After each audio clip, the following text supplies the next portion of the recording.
दोस्तों, अगर आप भी रोहित शर्मा और सरफराज खान को शानदार खिलाड़ी मानते हैं तो वीडियो को लाइक जरूर कीजिएगा।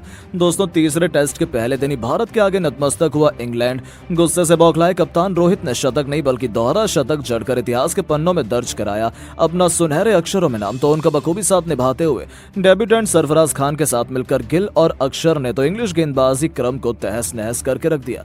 तो आखिर कैसे रोमांचक तीसरे टेस्ट के पहले दिन ही भारतीय टीम ने बना डाले 550 से अधिक रन। आखिर किस बल्लेबाज ने ठोका इतिहास का सबसे तेज शतक, किस खिलाड़ी ने बनाए हैं कितने रन, कौन शतक बनाकर खेल रहा है, कितना हो गया टीम इंडिया का स्कोर, इन सब के साथ साथ तीसरे टेस्ट के पहले दिन की पूरी हाईलाइट तो हम आपको दिखाएंगे। लेकिन उससे पहले आपको क्या लगता है कि रोहित, गिल और सरफराज में कौन सबसे बेहतरीन बल्लेबाज है? अपनी कीमती राय नीचे कमेंट बॉक्स में जरूर बताएं। दोस्तों, टीम इंडिया ने दूसरे टेस्ट मैच में कब्जा कर 1-1 से टेस्ट सीरीज में बराबरी कर ली। इसके बाद बारी थी अब तीसरे टेस्ट मैच के लिए। राजकोट का मैदान पूरी तरीके से तैयार था इस ऐतिहासिक मुकाबले का गवाह बनने के लिए। इस मुकाबले में प्लेइंग 11 में भी कई बड़े बदलाव किए गए। आखिरकार सरफराज खान को टीम इंडिया के लिए डेब्यू करने का मौका मिला और उन्होंने पहले दिन ही साबित कर दिखाया कि उन्हें अब तक भारतीय टीम से बाहर रखना कितनी बड़ी गलती थी। इस महामुकाबले में जब सिक्का उछाला गया तब टॉस के बॉस बने कप्तान रोहित शर्मा और उन्होंने आंख मूंदकर पहले बल्लेबाजी करने का फैसला किया। एक बार फिर सफेद जर्सी में इन्फॉर्म कप्तान रोहित के साथ यशस्वी जायसवाल की तूफानी जोड़ी अपने बल्ले से गदर मचाने के लिए मैदान में उतर चुकी है। दोस्तों, जहां भारतीय फैंस को उम्मीद थी कि ये दोनों शुरू से ही आक्रामक रुख अपनाएंगे, लेकिन शुरुआती कुछ ओवरों में तो दोनों बल्लेबाजों को रन बनाने में काफी स्ट्रगल करना पड़ रहा था। यहां तक कि पूरा हिंदुस्तान तो उस वक्त दंग रह गया जब यशस्वी जायसवाल को बिना खाता खोले ही जेम्स एंडरसन ने क्लीन बोल्ड कर टीम इंडिया को पहला झटका दिया। उनके आउट होने के बाद अब पिछले मैच के शतकवीर गिल टीम इंडिया को संभालने के लिए उतर चुके थे। इंग्लैंड टीम पूरी तरीके से हावी थी, लेकिन थोड़ी देर में नजरें जमाने के बाद फिर इन दोनों बल्लेबाजों ने शुरू किया अपना काउंटर अटैक। रोहित ने रूट की गेंद पर कट शॉट से चौका बटोरकर अपने तेवर इंग्लैंड को दिखाने शुरू कर दिए थे। दूसरी तरफ गिल ने भी मिड विकेट के ऊपर से खतरनाक छक्के से अपनी पारी का आगाज किया था। वो अपनी फॉर्म की तलाश में लग गए थे। फिर इन दोनों खिलाड़ियों ने पीछे मुड़कर नहीं देखा। क्लासिकल टेस्ट मैच के अंदाज में दोनों खिलाड़ियों ने अपनी अपनी शुरुआत की। संभलकर बल्लेबाजी करते हुए अर्धशतकीय पार्टनरशिप बनाई। तो देखते ही देखते 18वें ओवर की आखिरी गेंद पर टॉम हार्टले के खिलाफ आगे बढ़कर रोहित ने बेहतरीन शानदार अंदाज में छक्के से न सिर्फ 50 पूरा किया बल्कि गिल के साथ शतकीय पार्टनरशिप को भी अंजाम दिया। इन दोनों खिलाड़ियों के बीच साझेदारी का तोड़ पहले सेशन में तो इंग्लिश खिलाड़ी नहीं निकाल पाए। गिल ने भी अपने कप्तान का बखूबी साथ निभाया और इस खिलाड़ी ने भी अपने अर्धशतक के आंकड़े को पार कर लिया था। पहले सेशन का अंत आ चुका था जहां टीम इंडिया ने 29 ओवर खेलकर 172 रन बनाए थे। दोनों खिलाड़ी अर्धशतक बनाकर खेल रहे थे। इंग्लिश टीम को उन्होंने एक भी सफलता हासिल नहीं होने दी थी। लंच के बाद मैदान में दोबारा उतरते ही रोहित ने गेंद को बाउंड्री नहीं सीधे स्टेडियम के बाहर मारकर तूफानी छक्के से सेशन की शुरुआत की थी। दोनों खिलाड़ियों ने मैदान में आते ही आक्रामक रुख अपनाया था।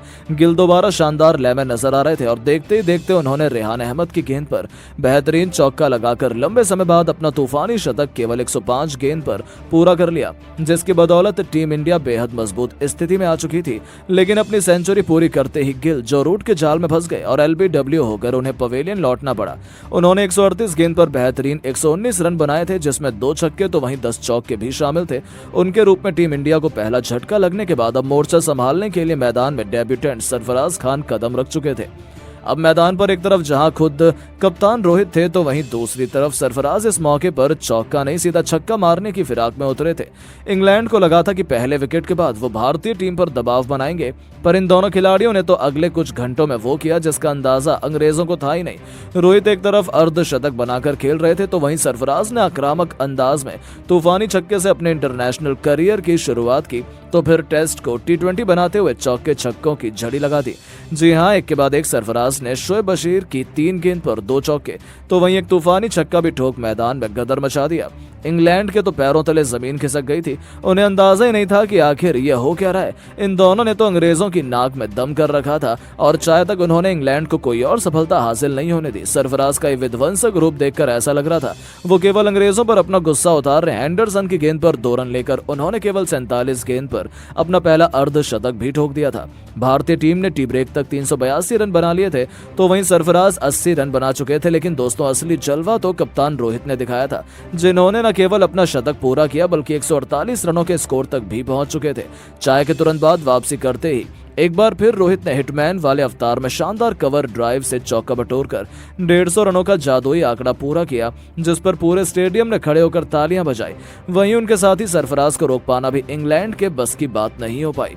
रोहित से कंधा मिलाते हुए इस होनहार खिलाड़ी ने भी शानदार चौके से अपना लाजवाब शतक केवल 122 गेंदों पर पूरा किया, वो भी जो रूट की गेंद पर मिड विकेट के ऊपर से तूफानी छक्का जड़कर, और अपने सपने को साकार कर दिखाया है, जहां डेब्यू में शतक जड़ने वाले दिग्गजों की सूची में उनका नाम सुनहरे अक्षरों में शुमार हो चुका है, जिस पर पूरे स्टेडियम ने खड़े होकर तालियां बजाई। इन दोनों ने तो इंग्लैंड की शामत ला दी थी। हालांकि एक बार फिर वही हुआ जिसका डर था। शतक पूरा करते ही सरफराज भी गलती कर बैठे और 106 रन बनाकर उन्हें वापस जाना पड़ा। तब जाकर इंग्लैंड ने थोड़ी राहत की सांस ली थी। यहाँ तक कि उनके आउट होने के बाद बल्लेबाजी करने आए अय्यर भी केवल 9 रन बनाकर चलते बने। टीम इंडिया दबाव में नजर आ रही थी, लेकिन अब इंग्लैंड की उम्मीदों पर यमराज बनकर टूट पड़े थे अक्षर पटेल। उन्होंने भी आते ही गेंदबाजों पर बिल्कुल रहम नहीं किया। इंग्लैंड के कप्तान बेन स्टोक्स ने उन्हें आउट करने के लिए हर एक रणनीति आजमा ली थी, लेकिन फिर भी रोहित और अक्षर टेस्ट से मिस होने का नाम नहीं ले रहे थे। देखते देखते अक्षर ने केवल 39 गेंद पर अर्धशतक पूरा कर हर किसी के होश उड़ा दिए थे। उनका बल्ला आज बोल नहीं बल्कि दहाड़ रहा था, और कप्तान रोहित के साथ मिल उन्होंने टीम इंडिया को एक इतने बड़े टोटल तक पहुंचा दिया, जहां तक पहुंच पाना तो इंग्लैंड के लिए अभी से नामुमकिन लग रहा था। कप्तान रोहित ने जो रूट की गेंद पर बेहतरीन चौके से अपना दोहरा शतक ठोक दिया था, वो भी लंबे समय बाद। वो अलग ही मूड में थे, वो रिकॉर्ड पर रिकॉर्ड तोड़े जा रहे थे। कप्तान की इस उपलब्धि पर पूरा स्टेडियम रोहित रोहित के नारों से गूंज उठा था। उसके बाद भी रुकना क्या होता है वो तो उन्होंने सीखा ही नहीं। पूरे दिन का खेल समाप्त होने तक इन्होंने इंग्लैंड को कोई और सफलता हासिल नहीं होने दी। इन दोनों खिलाड़ियों ने इंग्लैंड के गेंदबाजों की धज्जियां उड़ाते हुए पहले दिन का खेल खत्म होने तक टीम इंडिया को 2 विकेट के नुकसान पर 580 रनों तक पहुंचा दिया था, जो हिंदुस्तान की धरती पर एक विश्व रिकॉर्ड है। जी हां दोस्तों, पहले दिन ही टीम इंडिया ने इतना बड़ा स्कोर बनाकर इंग्लैंड को मुकाबले से बाहर करने की पूरी तैयारी कर ली है। जहां कप्तान रोहित 248 रन बनाकर नाबाद रहे हैं। इस दौरान उन्होंने 9 खौफनाक छक्के तो वहीं 20 बेहतरीन चौके भी लगाए हैं। तो वहीं अक्षर ने भी इंग्लैंड को खून के आंसू रुलाए थे। 89 रनों की अपनी यादगार पारी को अक्षर ने 6 खतरनाक चौकों और 4 खौफनाक छक्कों से सजाया था। इस प्रैक्टिस टेस्ट के पहले दिन का विध्वंस देखने के बाद तो पूरी दुनिया अभी भी हैरान है कि टेस्ट क्रिकेट में ऐसी भयंकर बल्लेबाजी भी की जा सकती है।